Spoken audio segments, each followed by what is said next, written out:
साल का क्या प्लान है, कितने एमओयूज होंगे, किस किस सेक्टर्स के अंदर ये होंगे? देखिए, बेसिकली मुझे ऐसा लगता है कि महाराष्ट्र को बहुत अच्छा रिस्पांस मिल रहा है और हम लोग ये टारगेट करते हैं कि स्पेशली जहाँ एफडीआई इन्वॉल्व है, जहाँ पर फॉरेन इन्वेस्टमेंट्स इन्वॉल्व है, ऐसे एमओयूज उन सबकी इच्छा होती है कि हम लोग डावोस में करें। तो मेरा अपना मानना यह है कि इस बार हम जो पिछले बार हम लोगों ने एमओयूज किए थे उससे ज़्यादा ही इस साल हमारे एमओयूज होंगे, उसकी अमाउंट भी उससे ज़्यादा ही होगी। और डाइवर्स सेक्टर, मतलब सारे प्रकार के जो मैन्युफैक्चरिंग हो, डेटा सेंटर हो, इंफ्रास्ट्रक्चर हो, सारे प्रकार के इन्वेस्टमेंट्स आ रहे हैं। और मुझे लगता है कि कुछ तो लोगों से हमारी बातचीत हुई है और कुछ यहाँ पर भी बातचीत होकर फिर वो शायद यहाँ पर बातचीत हमारी फाइनल होती है और बाद में इंडिया जाकर हम उसको करेंगे।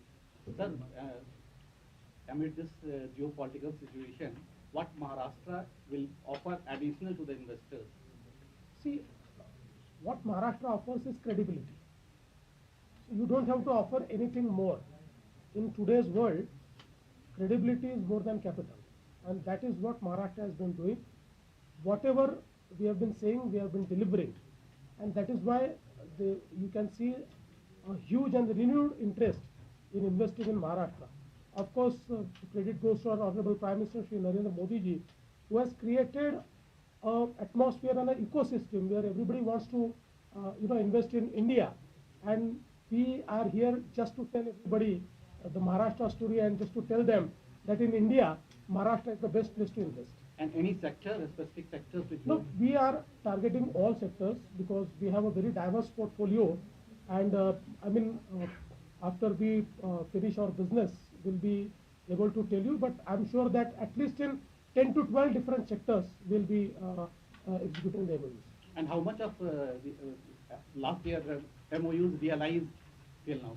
So I must tell you that our Honorable Minister for Industries, he has also given a statement in the floor of Assembly, whereby he has told what is the progress. So I must tell you that normally in India, we have seen that in most of the states, 35% of the MOUs which normally we undergo, they are fructified. But in case of Maharashtra, it is more than 55% to 60%. But in case of the MOUs which we actually did in Davos, it is more than 75%, which have been actually acted upon. So you are inaugurating the pavilion here. What is, and this is your fourth visit here. We met you last time as well on the work the state is doing. What really is Maharashtra state's agenda here at the World Economic Forum this year, keeping in mind the theme, the spirit of dialogue?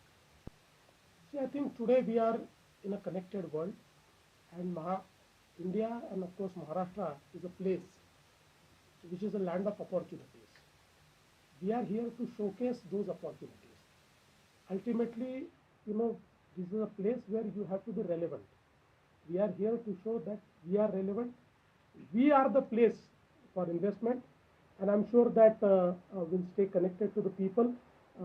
We'll try that the businesses also meet through us. So we are a gateway for Indian businesses to meet their foreign counterparts, and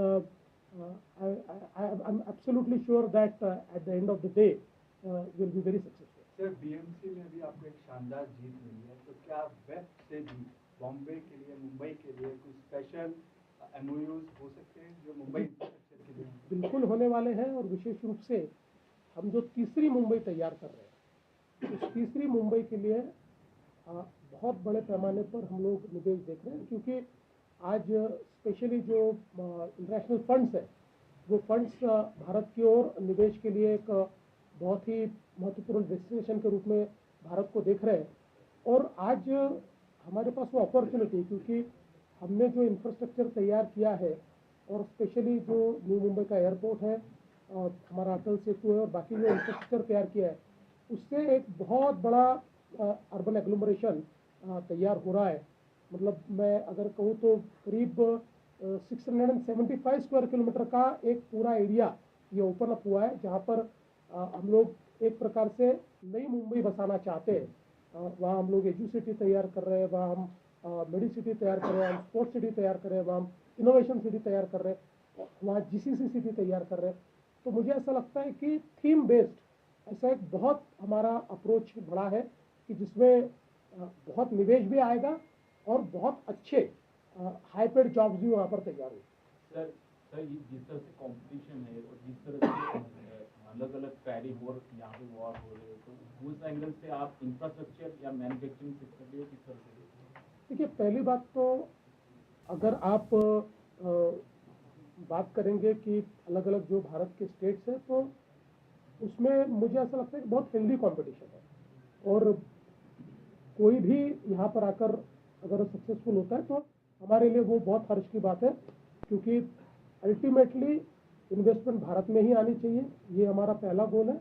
और हमारा interest Maharashtra है, इसलिए हम प्रयास करेंगे कि वो महाराष्ट्र में आनी चाहिए। जहाँ तक जियोपॉलिटिकल परिस्थितियों का सवाल है या जो भी टैरिफ की सारी बात है, तो इसके ऊपर हमने पहले ही पॉलिसी तैयार कर ली। उस पॉलिसी के इंटरवेंशन के साथ हम लोग आगे बढ़ रहे हैं। तो मुझे ऐसा लगता है कि अभी जब हमारे जो इन्वेस्टमेंट के फिगर्स जो सामने आए हैं या पिछले साल का हम देख रहे हैं, या FDI भी अभी जो 2 क्वार्टर्स के रिजल्ट आए हैं उसमें महाराष्ट्र नंबर 1 है।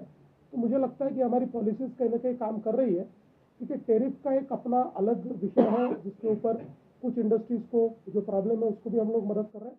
और ओवरऑल मैं नहीं मानता कि उसका ऐसा कोई असर है कि जिससे इन्वेस्टमेंट पूरी रुकी है। सर लास्ट क्वेश्चन यही सवाल सर मराठी में, महाराष्ट्र और मुंबई को इस वेब से मला असं वाटतं की महाराष्ट्राकरता वेब जी आहे ती एक अशी जागा आहे की ज्या ठिकाणी मोठ्या प्रमाणात आम्ही महाराष्ट्र शोकेस करतो।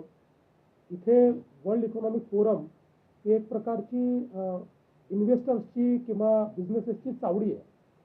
या चावडीवर सगळे लोक तुम्हाला एका ठिकाणी भेटतात आणि इथे राहणं हे म्हणजे आपल्या राज्याला रेलेव्हंट ठेवणं आहे। आणि आम्ही मागच्याही वेळी आलो, दरवर्षी आम्ही येतो आणि खूप चांगल्या प्रकारे इथे इन्व्हेस्टमेंट महाराष्ट्राला मिळते।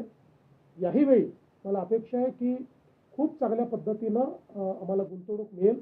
मी विशेषतः आपले देशाचे प्रधानमंत्री नरेंद्र मोदीजी यांचे आभार मानतो की त्यांनी आज भारताला ग्लोबली एक अतिशय रेलेव्हंट अशा प्रकारचं डेस्टिनेशन म्हणून तयार केलेलं आहे।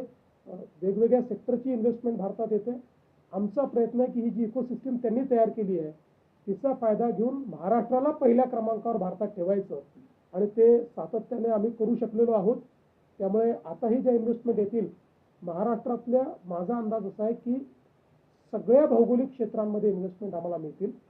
आणि विशेषतः मुंबईचा विचार कराल तर आता जी 3री मुंबई आपण तयार करतो आहे, या 3ऱ्या मुंबईकरता खूप मोठ्या प्रमाणात गुंतवणूक या ठिकाणी मिळेल अशी मला अपेक्षा। कारण विशेषतः जे काही फॉरेन फंड्स आहेत ते भारतामध्ये अपॉर्च्युनिटीज पाहत आहेत, अशा प्रकारच्या इन्फ्रास्ट्रक्चरमध्ये, न्यू टाउनशिप्समध्ये गुंतवणूक करण्याच्या, थीम बेस्ड अशा प्रकारच्या नवीन पार्क्समध्ये गुंतवणुकी करण्याच्या।